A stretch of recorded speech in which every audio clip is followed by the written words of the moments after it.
Hello mga kareal, may dinala ditong electric fan kanina. Maaga pa ito'y dumating na. Ang may-ari po nito ay mag-asawang senior citizen. Pinadala lang sa kanilang apo. At ngayon ay i-overtime ko sana. Bago ko simulan, may napansin agad ako sa control nito. Kung mapapansin po ninyo mga kareal, ang electric fan po na ito ay bago pa. Nagkakapagtaka kung bakit masisira agad. Samantalang ang linis at puting-puti. Bakit nasira agad? Ngayon ay umpisan ko sana. Kaso, napansin ko, ang setting niya ay nasa sentro. At ang sentro niya ay off ang position. Nandito yung on, nandito yung off. At ito yung mga setting para sa timer.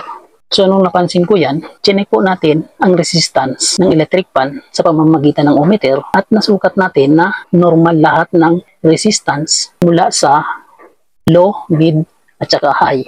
Ito yung 1, ito yung 2, ito yung 3. Naobserbahan ko po na normal ang resistance dito, kaya naisip ko na nandito ang problema.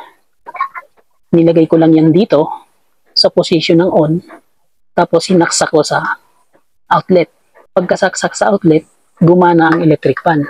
At lahat ng speed windings niya ay normal ang operation. Ibig sabihin, walang sira ang electric fan na ito. Tanging ang setting lamang ang naging problema. Senior citizen, ang may-ari nito, hindi na nila binabasa yung control. Ang alam lang siguro nilang i-operate ay yung mga speed control. Low, mid, high, or 1, 2, 3. Pagdating dito, hindi na nila alam ang pwesto ng setting. Kaya ang gagawin natin dito ay ibabalik na lang po natin ito sa may-ari at wala po silang babayaran dito kahit 5. Kailangan lamang natin na i-orient yung may-ari nito para malaman nila kung paano i-operate ang kanilang electric fan na ito. Ayon mga kareal, yun ay isa lamang sa mga sitwasyon na posibleng mangyari sa sino man na nagre-repair at nagpapa-repair. Kaya magbibigay lamang po ako ng mga ilang paalala para sa mga customer na wala pang idea sa mga ganitong sitwasyon.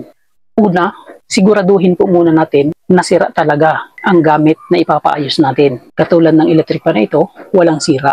Dapat siguraduhin natin na sira talaga. Kung maaari, patingnan muna natin ang ating gamit sa ibang miyembro ng pamilya at baka nasa setting lang ang problema.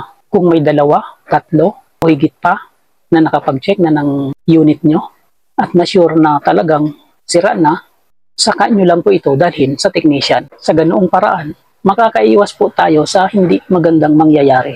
Ipagpalagay nyo na lamang po na ang video ito ay paalala ko sa lahat ng mga customers na wala pang idea sa ganitong sitwasyon.